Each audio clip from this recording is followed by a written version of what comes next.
మనం క్లాసికల్ పోదాం.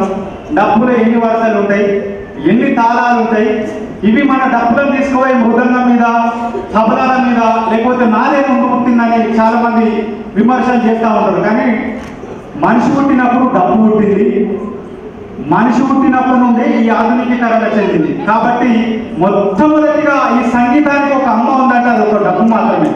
అది అన్ని వాయిద్యాల కంటే ముందుగా వచ్చింది డప్పు.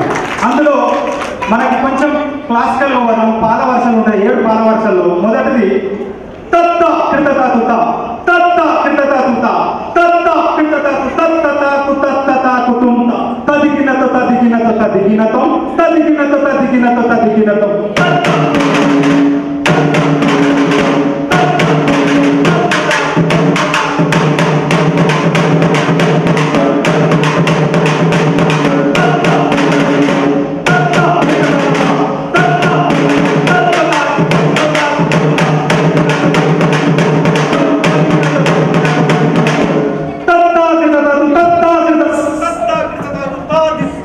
తదిగినతో తదిగినతో తదిగినతో తదిగినతో తదిగినతో తదిగినతో.